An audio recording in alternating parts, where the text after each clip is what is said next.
I don't like Bitcoin. Why don't you like Bitcoin? Volatile. Volatile. Criminals use it for like money laundering. Some of my friends who are rich off Bitcoin, they're the worst ones. What? Why? What do they do to you? They're my worst friends. A Japanese guy. Do you think it's the future of currency? I sure hope so. I got like all my student loan money in it.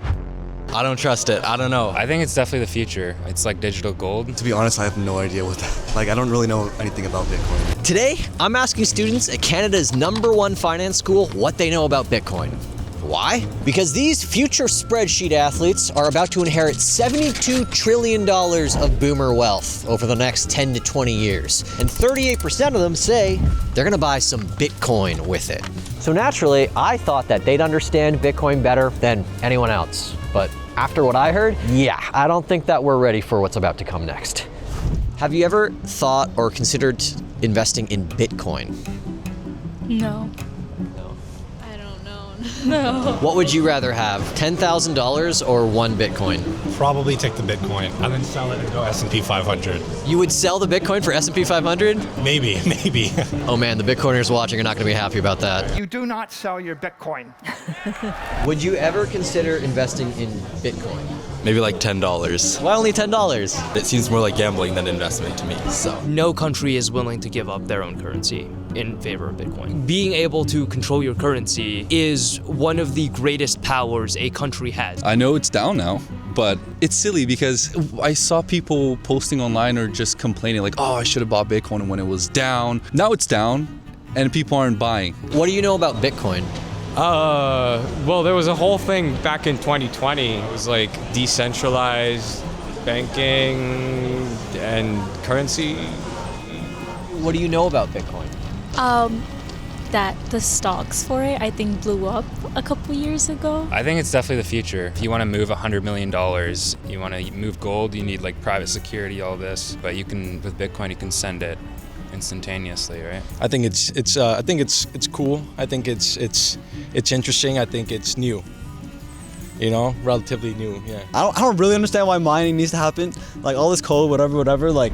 Okay, so clearly there might be a gap with some of this Bitcoin stuff, but here's what's confusing me. 56% of Gen Z students say that they have some form of investment, but just 20 years ago, it was only 9%. Do you feel like people have to invest to survive nowadays? In some form, yes. I think they should. If you don't, you're like behind. You have to invest, is my opinion. Inflation and job uncertainty and investing early, I think is really important for your lifelong career and stability. It's a rigged game, but for everyday people, they still come out on top. No, I feel like you have to invest. I don't think you can just like go on a salary and like save a lot. I think you kind of have to invest in order to survive, even if you have a really conservative portfolio. Our parents didn't have to moonlight as investors at age 20 just to be able to afford a normal life. Back then, the average age of home ownership was 24. Today, it's 39.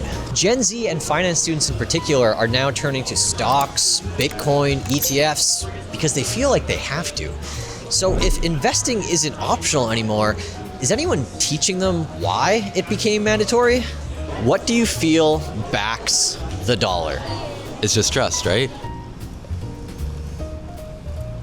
I think dollars just have value because they're just generally accepted by society. Most people in society value dollars. They have value. I mean, inflation literally is just the cost of goods rising, I believe. One more cause for inflation is that if you have a less number of goods, then the value of those goods increase, and therefore you would inflate the price because you're trying to compensate for the fact that you have fewer goods. What did you just finish a test for? Zcon 327s. Where does inflation come from? Too much government spending and printing money. I disagree with Keynesianism for the most part. And yeah, I'd say government spending has a lot to do with driving inflation. I do think that government intervention is always good, right? I think having a leash on things and being able to control it whenever things get out of hand is really good. I'm more worried about World War III at this moment. World War III? If the World War III actually happens, would Bitcoin actually be safe? Because I know stock would not be safe. Yeah. But would Bitcoin be safe or bank would be safe? Where would you store your money though?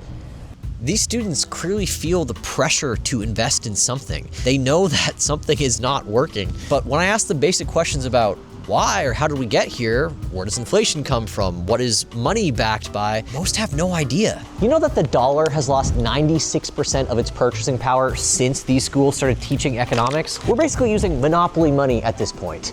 And that's a compliment because unlike the actual Canadian dollar, I can use this one as fire starter.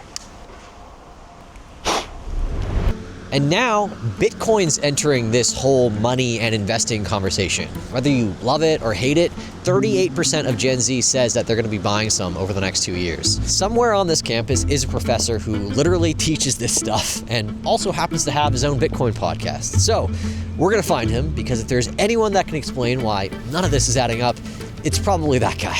I just wanted to read something that I found about you on ratemyprofs.com. This professor is an absolute unit in turning a straightforward class into an utter hellscape. His tests are borderline impossible to get a somewhat satisfactory grade. If you are in his class, just give up. Why would someone say this about you? I guess they're kind of right. Tell me, what do you teach here, and how does it work into your passion for Bitcoin? So I teach marketing. I also teach a couple blockchain courses through blockchain at UBC.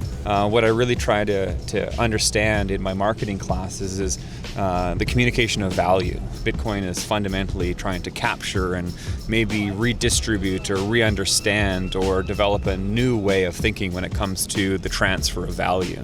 I try to, in my marketing classes, give a holistic understanding to the students that the future of their job or their opportunities that they have for growth in their career, they need to understand maybe the economic system more broadly than they do. Why personally is Bitcoin so important for you? What's your personal connection to it?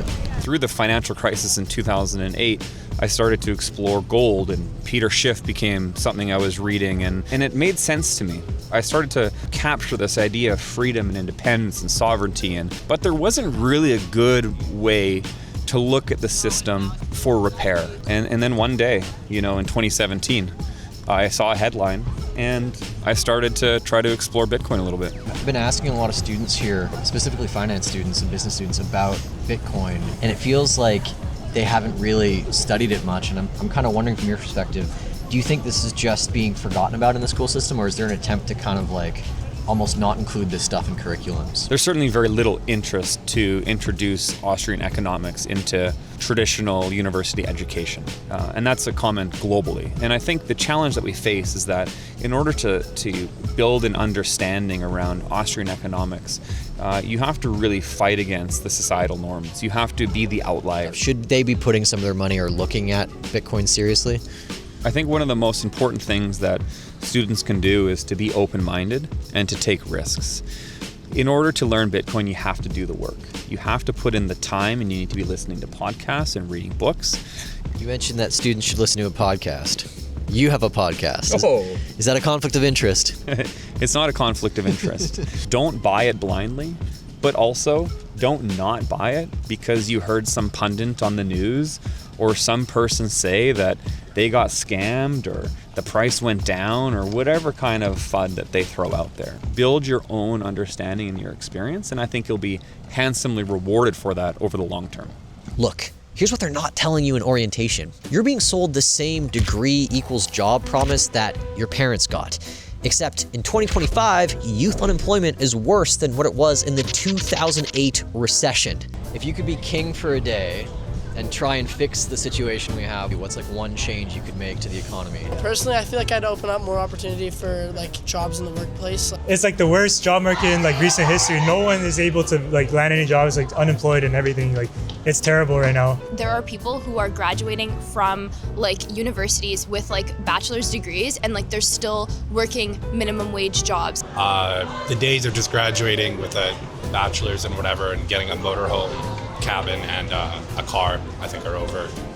A 100K six-figure salary today buys you the same living standard as a 54K salary did in 2001. And students are still learning from finance curriculums that have barely changed since the Twin Towers collapsed. Oh, what? I can't make that reference?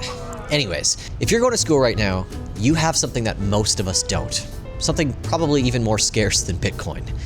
Time.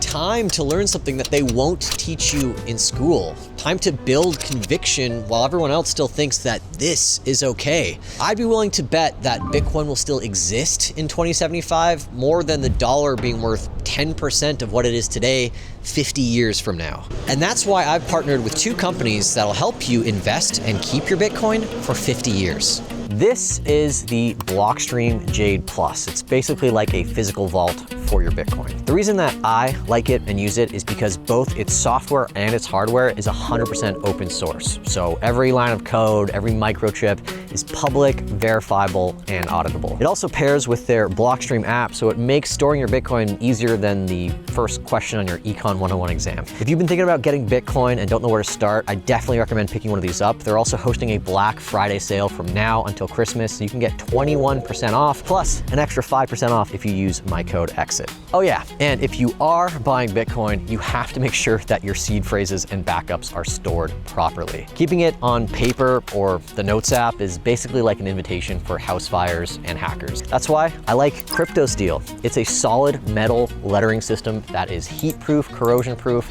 basically like a little Fort Knox for your Bitcoin. If you have even like $1,000 worth of Bitcoin, I'd highly recommend picking one of these up. You can get 10% off with the QR code here, and it helps the show as well. Look, I used to be the person that thought Bitcoin was just a Ponzi scheme. I didn't know where to start. I didn't get it. Eventually, I did get it, which is why I made this whole channel. And now pension funds, money managers, even university endowments like Harvard are buying Bitcoin with a plan to hold it for 5, 10, even 15 years. It can't really be ignored anymore. But my advice? Bitcoin isn't here to make you rich. It's here to get you to ask questions that your professors never told you to ask about our financial system. Who controls the money? Where does it come from? Are we being trained to optimize inside of a monetary system that might not exist in 50 years? The good news is you still have time, and that is the most valuable asset that you'll ever have. The question is, what are you going to do with it?